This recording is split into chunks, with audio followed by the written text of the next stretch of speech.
Guys, you're not going to believe this one. This one's actually an honor for me. I've been excited about this ever since I got the email for it. We're going to welcome to the show none other than Billy Sheehan. Billy, how are you, brother? I'm good. Thanks for having me on. Dude, it's my pleasure. Believe me, I appreciate you taking the time to hang out with us. I know you're a busy man anyways, but I know right now with the album coming out, tour starting, I know you're busy. So thanks for taking the time. We'll get right into it. We're going to talk about the new album from the Winery Dogs. It's called 3 or 3 Sticks, but I'm going to say 3. It's out February 3rd. Check your platforms for availability. And at the end, I'll get all the links and stuff for the folks so they know where they're going to get it. And also, like I said, you got the tour kicking off February 15th in Pennsylvania, and we will get to all that and then some in just a couple minutes. But first, I want to start out talking about you a little bit, Billy. What actually got you started in music? Well, I had older brothers and sisters, so they were always listening to things that were ahead of me. I was the little kid, and so I got to hear a lot of great music pre-Beatles, American rock, Everly Brothers, Jerry Lee Lewis, things like that. Sure. Just in general, rock and music was intriguing and exciting to me. And then around the corner from me, there was a family that had 2 boys, and they were brothers, and they in local bands, and they were pretty popular. Some of the most popular local bands around Buffalo in the mid '60s there. And one of them was a bass player, Joe, and he's still my dear friend. And I wanted to be like Joe because he was a cool guy. Right. Well, why not combine my love of music with the possibility that someday it might be cool, though that hasn't happened yet. I got interested in bass. He was a bass player. And then the Beatles came out and everything changed. Then the whole world went crazy and everybody had to have a guitar or a bass or drums. Right. In the summertime, you'd walk down the street block after block and you'd hear a band in the distance. As you'd walk and get closer, they get louder, you get past them, you get quieter. And the next band, you'd hear them. We literally could drive down the street and see drum kits set up in people's homes. Oh, shit. Music and bands. And so that was the atmosphere I grew up in. So it was just everybody wanted to be in a band, play something and be in a band. Or just be a mega fan of every band there is. So sure, it was a great situation to grow up in because it was all about music all the time. Yeah, I miss those days, believe me. So I'm going to ask you some kind of rapid fire questions real quick. Do you remember what your first instrument was? Actually, the first instrument I ever played was drums. How about the first band you were ever in? It was well, there was kind of partial almost bands. But the first band was him. I don't think we ever had a name. It was Ray Schmaltz was the B3 player. He was blind from birth. Paul Campanello was the singer, great singer, still around today. John Zagaria played drums, and I played bass, and we did all the Young Rascals songs. Do you remember your first gig? Yeah, it was at St. Amelia's basement of their church. They had a youth center. We played down there. Well, my first real paying gig was with my band Opus One, which was a horn band, 4 horns, 3 singers, a guitar, bass, drums, keyboard. We played at the Beef and Ale House. 11 guys in the band, so I made $7. You're making a couple bucks more these days, I'm sure. Yeah, I'm up to $8.50. You know what? You've made it, sir. You've made it. So, do you remember the first big show that you played that you noticed a transition from small stage to like, holy shit, this place is a barn? Like, do you remember that one gig? Yeah, well, we did a lot in the early days of Talus where we played some pretty big shows, even on our own. And then when we started to do openers for other bands, we were kind of used to it. We had a lot of good stage experience. We came up from tiny little places where we're set up in the corner to pretty big, 1,000-seaters and more on our own. So the transition was slow enough that there wasn't some shocking thing. So by the time we got out, and let's say in 1980 opened for Van Halen, we were ready to go. We could get up on deck and do our thing and make it work. It wasn't foreign to us. We had like I said, gone from tiny little clubs and high school dances all the way up to big shows. So it was such a gradual transition. I didn't really notice the shock of it, but but we did get to play some huge shows. My biggest show ever was with Mr. Big in Sao Paulo, outside of Sao Paulo, Brazil, at Santos Beach, in front of about 100,000 people. Wow, that was pretty cool. That's got to be intense, huh? It was insane. We were there with it was our first time to Brazil. Unknown to us, they were using our songs during daytime soap opera, so everybody knew who we were. We had no idea. Oh, nice. We'll have to probably play down here for a few years before they get to know who we are. So they all knew, apparently, and we played with it was a local band, the Lemonheads, Henry Rollins, and Mr. Big. That was the lineup. And the local band got done, and I went out of the dressing room to look at the crowd. And man, there's a lot of people here on the beach. Unbelievable. Lemonheads went on, had a great show. Man, there's a lot of people here. And Henry Rollins got done. I was thinking, this is chaos out there. It's out of control. And we had a line of police in front of us and on the security barricade. And we went up on stage, and they went out of their minds. It was one of the most amazing shows ever in our lives. Then the show was coming near an end. And it was getting dark, and we see bonfires off in the distance, and it's just a sea of humanity, and everybody's going crazy and nuts. And just before we were about to do our last song, the police left, never gone. And oh, it was Jesus. just us in the crowd. Uh-oh, but they were great. The crowd wasn't any threat. Sure. Anytime you get that many people around, a lot of crazy things can happen. So as we're playing, I could see off in the distance. They sent the army in. The military trucks came in. Oh, wow. To disperse the crowd of the end because there were so many people. Sure. So it was quite an experience playing in front of a crowd like that. And that's awesome. We've been lucky to do that many times in a lot of bands I've been in. So we're very grateful. There you go. Now, you talked about some of the other bands you've been in. I'm not going to go through them all because you seem to have a very extensive resume. Your resume looks like the who's who of rock and roll, basically. You've played with a ton of people, and there's not enough time to cover them all. So I'm going to talk about some of the biggies real quick, starting with Talus. When did Talus first form? About 1972, 72, around there. We were there was a local Buffalo band, and it kind of fell apart. A few guys wanted to start something else, so one guy got together with me and another drummer, and I think Talus was the name of a horse or something. Who knows? It came out of some obscurity. And we just played copy bands in clubs, and that's what we did. And the greatest training in the world, the Beatles, Van Halen, AC/DC, everybody there. If you're in a copy band, you're in good hands. Right. Up for a good future. So we played every kind of music you could imagine. We played Three Dog Night, Crosby, Stills and Nash, Hendrix, Trower, Stones, Beatles, Grand Funk, you name it. We probably played it. So that was a great way for us to start. And then we went on and started to sneak a couple originals in. And then it was 50-50 and then 75-25. And then pretty soon we started doing records and got up into the mid 80s. And there was about 9 versions of Talus, actually.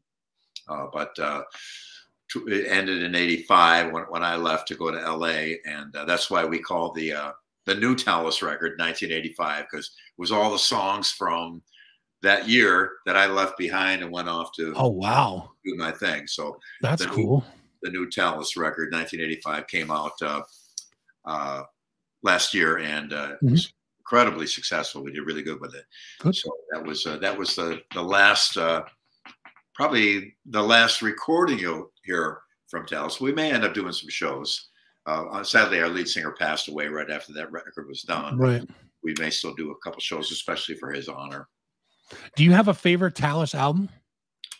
Well, the Sink Your Teeth Into That was really, I enjoyed that record a lot. The producer got a great bass tone. Songs were righteous. Vocals were righteous. But this latest one, 1985, it's got a special place in my heart because our singer Phil just went up to the mic and delivered like never before, knowing that he had a health issue and that it was not looking good. So the fact that his bravery and just personal strength to get up and do that, and man, he delivered. So that's awesome. 1985 is a special place in my heart. So I'm going to skip over some pretty big names: Tony McAlpine, Greg Howe, among others. You did a stint with David Lee Roth in the late 80s. Tell us a little bit about that. Started in 85. Dave called me to start a band with him. And I told him about a guitar player I knew named Steve. And Steve and I recruited Greg Bissonette. We went off on the Eat 'Em and Smile album and tour. And that was an amazing adventure for all of us. Incredible memories. And I still get email about it every day. How was it working with Steve Vai? Because he seems like he's just, I mean, your playing style is almost as a percussionist on the bass. You're all over it. You're hitting, tapping, like you're amazing. And Vai just seems to play it so effortlessly.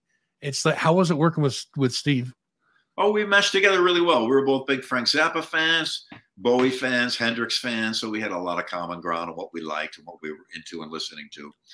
And we're still dear friends to this day. We've played together in recent years a lot. And we always have a wonderful time together. Myself, Greg, and Steve communicate a lot together. So it's a wonderful, wonderful people. So now we'll talk about Mr. Big a little bit too, because that was one of my favorites. One of my favorites that you were in. And I think, I mean, musically for Mr. Big, you guys had, first of all, the harmonies are unbelievable. Thank you. And just the way everybody's kind of a master of their instrument is another thing. Even the vocals, drums, all that stuff. How was it with Mr. Big? Well, I loved Dave and wanted to start a band, and I knew Pat Torpey. I knew Paul Gilbert. We went looking for a singer. I found Eric, and for a great fortune, Eric was associated with a manager named Herbie Herbert, who's a music legend. He put Journey together. He was the guy that said, "Why don't we sell T-shirts at the show with the band's name on them?" Before that, I went to see Hendrix, and there was no merch. You know, that was a relatively new thing. Right. So he was one of the founding fathers of many aspects of the music business, and so he managed the band brilliantly, and that was a huge part of our success. His guidance, and we also had all four guys that could sing, all four guys that could write, all four guys that had a good handle on their instrument, and our singer Eric, just a brilliant voice and fantastic songwriter. And Paul and I and Pat wrote as well a lot of songs, and it was just a great experience. A real easy band. We didn't. It wasn't. No drug, alcohol things. I've never been in a band that's really had any drug, alcohol problems ever. Good. I'd like to have a couple of drinks here and there, but I haven't even had an aspirin since '71. I'm a non-drugger, so good. That's good though. So it was pretty smooth sailing, and sure enough, second album comes along, and To Be With You starts organically going up the charts all on its own, bang, bang, bang. Never thing you know, it's in top 40, top 30, top 20, top 10. Then we were behind Prince and Michael Jackson to jump into the #1 spot, and sure enough, we jumped ahead and we got it. And that was an amazing thing. I always say to people, have a hit record, have a #1 single. Man, it's going to change your life like you could never imagine. Greatest feeling, I'm sure. And it did. And it took us all over the world. We went everywhere.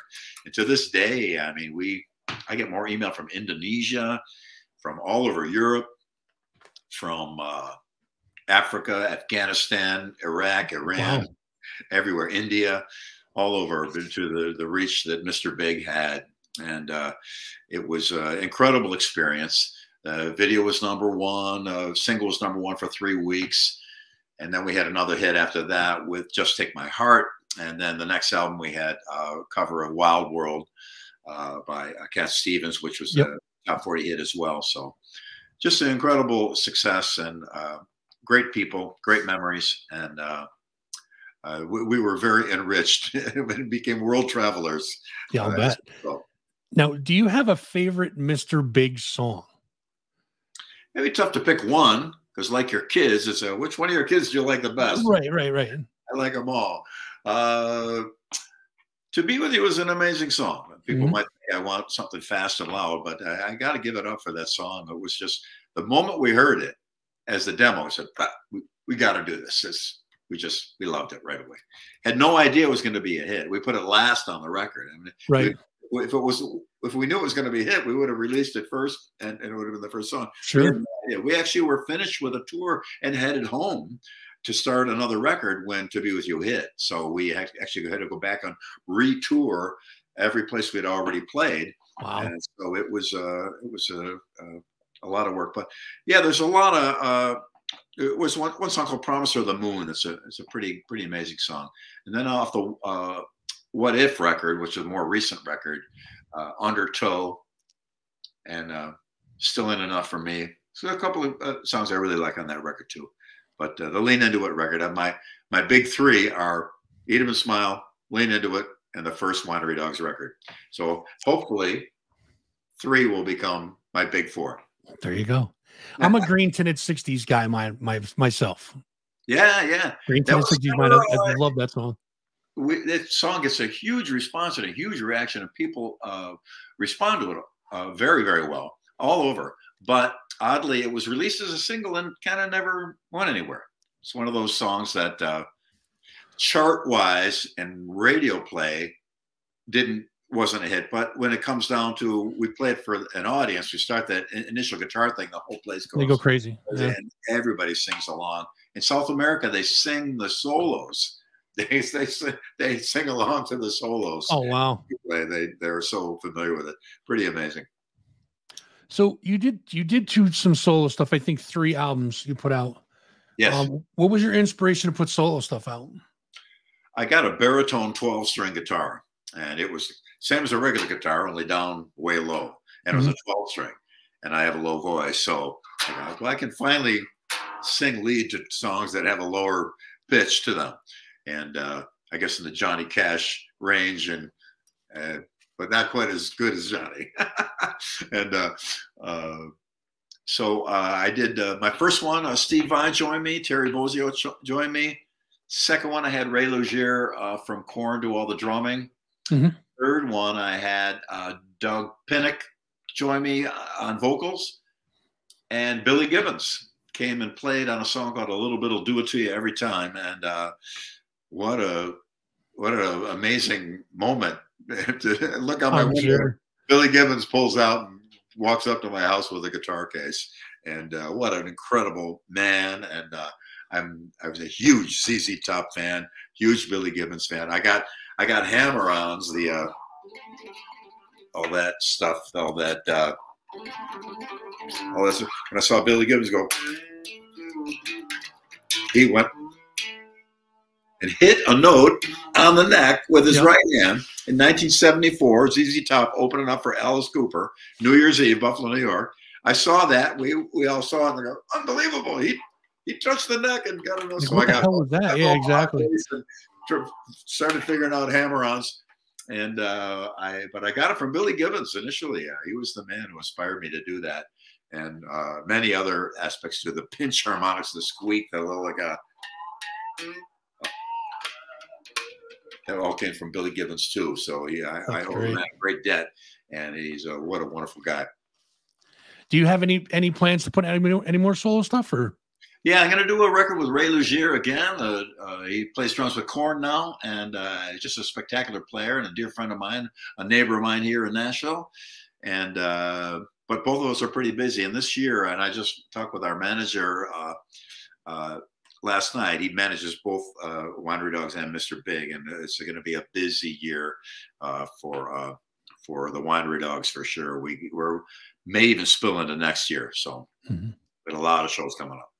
So you mentioned I want to get to the wine because if I don't, I won't. So I have to get to the Winery Dog stuff because I did have a chance to hear it and it's absolutely amazing, dude. Thank you It's so it's much. it's an amazing piece of work. Yes. How did you guys first get together, Winery Dogs? Well, Mike and I wanted to do a band together. We'd done a bunch of projects, and I love playing with them. But so let's start like a regular band instead of a project. We need a guitar player that sings. So Eddie Trunk heard the conversation, so to speak, in a manner of speaking, and said, "What about Richie Kotzen?" I thought, of course, because I knew Richie. We played together and done a lot of stuff together. So Mike and I went over to Richie's house and started talking for a little bit, maybe 15, 20 minutes. And Richie said, "Oh, let's go and play." And he had in a little studio, and he had a bass there and a set of drums, a little drum kit. And we started playing. And right then we had the working parts of a couple of songs that ended up on the very first record, like from the very first moment. Mm-hmm. You know, automatic chemistry, automatic, easy. Mike is a master of what he does. And sure is. So many other aspects of being in a band and things you need to have done and things you need to know. He's great at that. I've been doing it for half a century, and Richie has been doing it a long time too. So we enjoyed it. I remember Richie coming out after and saying to me, "Hey, this could be a really cool band." I think you're right. Let's do it. And so there we went, and that first record came out, and I was just so pleased with it and so happy with it. We toured and toured and toured, played all over the place, did really, really well with it. And we launched. That's how we started. So the first album was in 2013 with the Winery Dogs, self-titled The Winery Dogs. And now it's 2023. You guys are putting out 3. Tomorrow it comes out. And so how do you think that the sound of the Winery Dogs has evolved from 2013 to 23, or has it pretty much stayed the same in your mind? There's aspects that stay the same, aspects that are subtracted, and aspects that are added. You know, as you live life, any musician, any player, most at least, will, you know, your life changes and you go through things, and it probably is reflected on your instrument, maybe in ways you don't even notice and you don't even pay attention to. I know I'm a different player than I was 10 years ago, than 15, than 20. With age, there was wisdom. I got the age. I'm not sure about the wisdom, but hopefully. And your relationship with everybody in the band grows and changes, and some things get better, some things go away, and so it's inevitable that a band is going to sound different as you move ahead. Plus, the technology that you're recording with is not the same stuff I recorded in the 70s with. Right. So things are going to change in that respect. But fortunately, an underlying sameness is there that makes the band identifiable as a band. And I do believe that we have that string of continuity through everything we do that will make us identifiable as the Winery Dogs. And again, around that, many things change. They come and go. On the first record was pretty straight up rock. The second record, we got a little bit more experimental. And I've heard said that this record is kind of a combination of the two. A lot of straight up rock, but there's some twists and turns to it as well. And after having played live so much, that's a huge factor in the way a band sounds and the way a band works. Because for me, what goes on stage live is the most important thing. I often say, I live to play live, and I play live to live. That's what I do. That's what I've done from an early age. That's what I'll continue to do for as long as I'm able to stand up, or maybe even do it sitting down if I have to. There you go. So as you play, you really grow, and you really weave your styles together, and understand what the other guy's about to do, and know when to jump in on a harmony, know when to back off, when to push forward, right, left, up, down, front, back, all the moves you got to make when you're on stage. And that reflects in the writing and the recording of music as well. So there's a lot of factors at play, and bands do evolve. But like I said, fortunately, there's that string of continuity through it all that sure identifies it as the band that we have. the Winery Dogs. So again, the new album 3 from the Winery Dogs, due out February 3rd. Again, folks, check your local, I'm sorry, not local, check your streaming platforms for availability. How long did it take for you guys to write the album? It was quick. We did like 2 writing sessions. Each session was a couple of days. Mike and I flew out to LA, got in there. Just, what do you got? I don't know, a bass line. How about this? Mike would play a beat. Richie would start. Okay, cool. Richie would start some chords. Oh, what are those? Okay, let's, what if I did this behind it? And Mike, oh, and how about if I did this? And just days of that, 3 or 4 days. And then we did it again. And we pretty much had the whole record. Wow. I come from a background of playing lots of songs. Back in the copy tune days, we played hundreds and hundreds of songs, all kinds of songs, every kind of style you could imagine. And that helps a lot. The Beatles were a cover band. I've got, I'm not, no way making any comparison to myself in any way, shape, or form to them, but you see a similarity with all bands. Bands start as a cover band. Sure. I got the bootleg of the first Beatles demo that they gave to a record company in England. There's 20 songs on it. Not one original. They're all copy tunes. Wow. That's what they were. And back then, bands didn't necessarily write for themselves. Right. Sure. Elvis never wrote a song, I don't believe. Frank Sinatra never wrote a song, and they were huge in their era. Mm-hmm. The Beatles were one of the first bands. They started doing their own writing. And so if you start out as a copy band, your writing skills are generally positively affected because you're up there playing copy tunes. And the copy tunes you're playing aren't some deep album because they're all hits to get people up on the dance floor and get people to come in the door and there you go. Meet girls and drink beer and watch the band. That's how it used to be. So right. Being in a copy band, and all of us had played a lot of copy tunes. I know Mike has and Richie. Not maybe to the extent of Mike and I, but a lot. Mm-hmm. And so it really does help your writing skills to have come through that era of being a copy band. So it may seem super quick to other people that were able to write a record in a short amount of time, but for us, that's about right, you know. And most every band I've been in, seriously does not take a long time to write songs for an album. Right. And most bands I've been in with people that went through years of being in a copy band. Mm-hmm. So where did you guys record the albums? It was in LA, but where specifically? You have a studio or? At the Kotzen complex at Richie's house. It's a little tiny studio in his house. And, but we got all the modern gear in there that we need. And we did it all there. It was mixed by Jay Ruston. He mixed our first 2 records as well. And I remember when he did the first record, I didn't know him. I knew of him. And he was mixing the record. And they send you, the mixes, see what the band thinks. And I remember he sent us about 4 or 5 songs that he mixed. Usually the process is he sends it to the band. We make notes, send it back. Change this, do this. Got to do this, go up, this, down, blah, blah, blah, blah, blah. Goes back to him. He fixes it, sends it back again. And we do more notes. It goes back again, back and forth, back and forth. Well, he sent us the first mix and we all just went, good. We're good.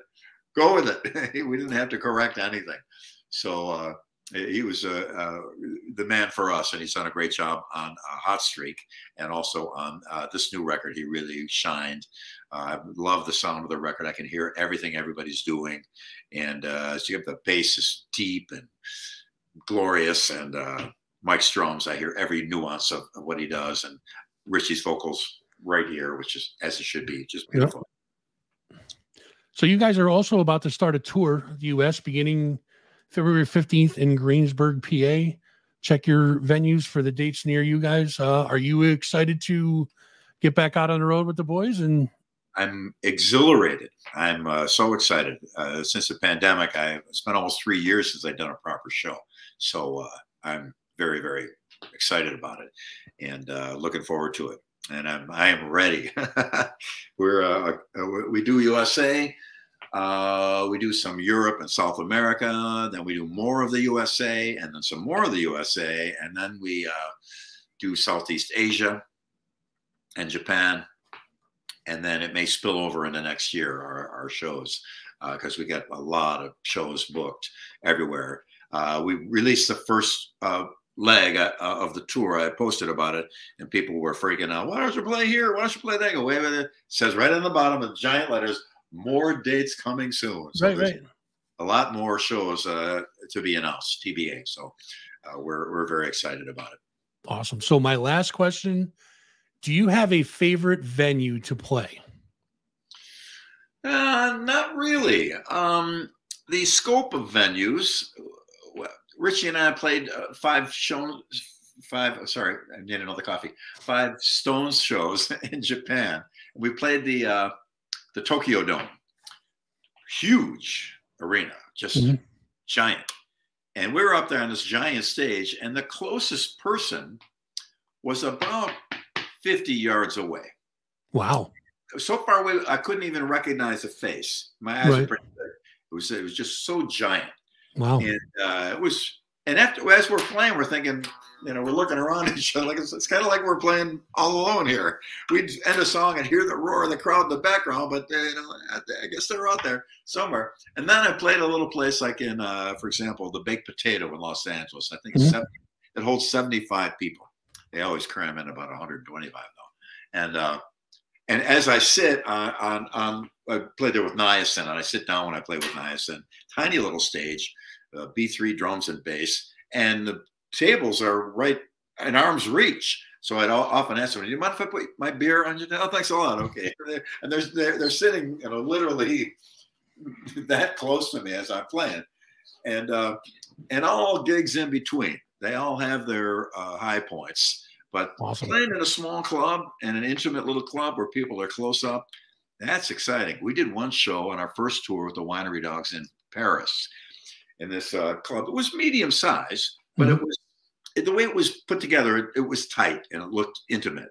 And there were so many people in there, you couldn't fit another person in unless you cut them in pieces and jammed them in. It was just completely packed, and they went out of their minds. And they were up close. There was no. I always, when I get to a show and we see the stage, there's the barricade that's sometimes like 4, 5, 6 feet. I go, could we move it in?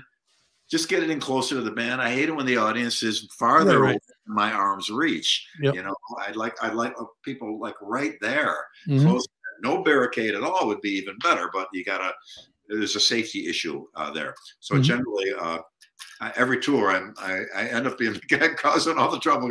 Could you move the barricade in a little closer? So that intimate thing I really prefer. So there isn't one particular club that comes to mind, but like I said, compare the Enormo Dome, so giant places, to the smaller ones. It is actually more satisfying when you can see people's faces, shake their hand, let them play a couple notes on the bass. There you go. It's a lot of fun, and I love performing for people, and I love the interacting and playing for people. We learned early on that the audience is everything, and everything I own, everything I have comes from somebody buying a T-shirt or a ticket or a record, and I do not forget that, and I love my relationship with them. I enjoy being close. So the smaller venues have more of that. Very cool. Now, do you have anything else to tell the folks before we wrap up? I've taken way too much of your time as it is. Well, thank you for spending this time with me. I'm just looking forward to playing live. Like I said, I got 2 Facebook pages, personal and band, and Instagram and Twitter. I post all the info about everything on there, where we're playing, all kinds of stuff. And also a lot of photos of my cat. And even this morning we had some deer out back, so I'll be posting that as well. And my cooking videos as well. But so yeah, join me on social media if you can. And I respond to everybody. It's a gargantuan Herculean task to do so, but I take the time to, like I said, I value people that they're kind enough to click on me or listen to what I do very much. And I respond to everybody. I just be with a click the heart button or the thumbs up, but I read everything and I respond to everybody. So if you'd like to join me on social media, please do. That's awesome. So guys, the new one, 3 from the Winery Dogs, it comes out tomorrow, Friday, February 3rd. Again, check your streaming platforms for availability. And you guys can check them out on tour starting February 15th. For more info, you can go to the winerydogs.com. Facebook, Twitter, Insta, and YouTube are all at the Winery Dogs. So it's always whatever social media you're on / the Winery Dogs, and you will find them. Right on a personal note, Billy, listen, first of all, I thank you for your time. And not if, when this thing goes gold and platinum, there's a spot right there that's open. Don't forget me, okay? Okay, you got it. And listen, good luck with the album. Good luck on tour. And thanks again for stopping by. And come back, man. I have so many more questions we could cover, and I'd love to talk to you again. Sure thing. Well, you probably got the email with my address on there. If not, drop me an email or on social media. Let me know. Send me a link for the show, and I can post it, and stay in touch. And if we'll do it again. For sure, brother. That sounds great. Ladies and gentlemen, Billy Sheehan. Thank you, Billy. Take care.